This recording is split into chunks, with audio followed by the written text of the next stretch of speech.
Hi, it's Cheryl from Caribou Country Lifestyle. I'm back again. So I've had my shoulder surgery. It actually is Wednesday, August the 4th.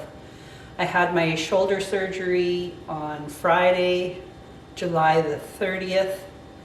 Actually went to the surgery clinic I went to where the surgery was taking place. They don't do it here in my area. So we had to drive 3 hours from here to have the surgery done. So we went on Thursday the 29th and my surgery was at 8 o'clock in the morning. Well, I had to be there at 8 o'clock in the morning on Friday. And I think I went into surgery at 9:30 in the morning. And so Jamie, bless his heart, he helped me today because this was the first day that I could actually take all of this off, take the bandages and the gauze off, and have a sponge bath. So he also had to help me wash my hair, and so we just did that in the kitchen sink. And then I went and he helped me take the bandages and this whole apparatus. So this is what they call. So this is a cryo cuff, and I have to have this on for 3 weeks. And what it does is it pumps ice water through this tube, which goes through and it circulates all in the affected area. And what that does is it helps to speed up the healing so that I'm not on painkillers I don't have to rely on painkillers. So that's good. I've actually hardly taking anything for painkillers now. I was taking quite a bit for the first 2 days for sure, but this is actually working out really good. And I had to wait 5 days before I could have a sponge bath, and I have to wait another 5 days. I could, when I have my sponge bath, like I have 3 incisions on my shoulder, and they were repairing. I had a tear in my rotator cuff, so they were going in with a camera and they cleaned up anything that didn't look right, and then they repaired the tear in my rotator cuff.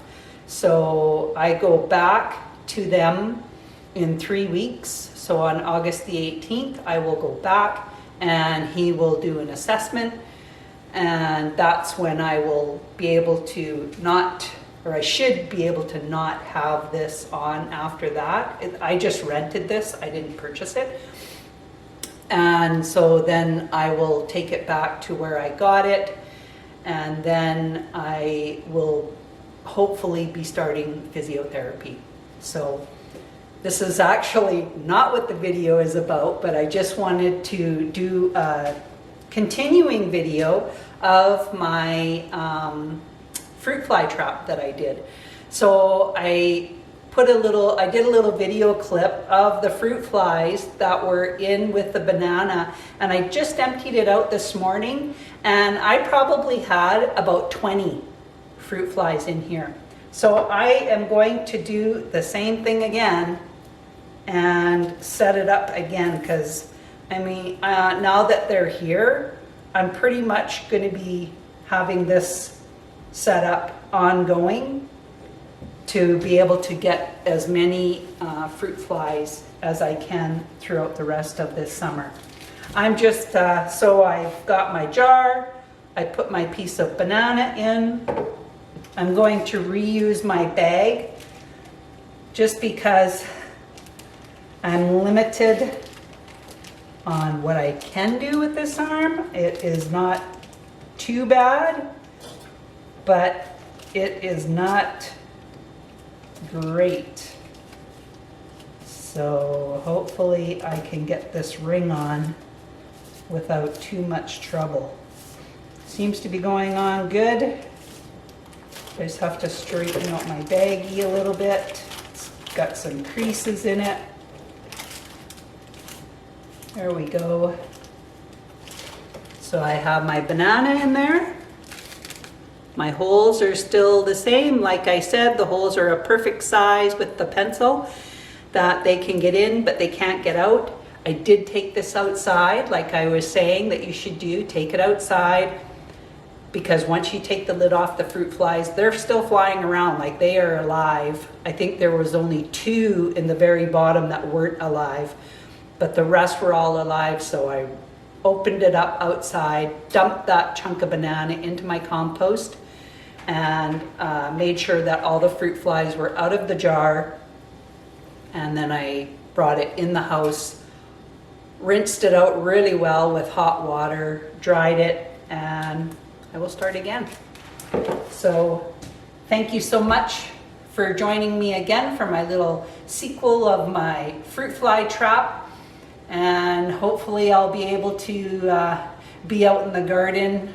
Today I actually did some watering. I'm still pretty limited on my mobility, and I will be for a while. So thanks for joining me, and we'll talk again. Bye.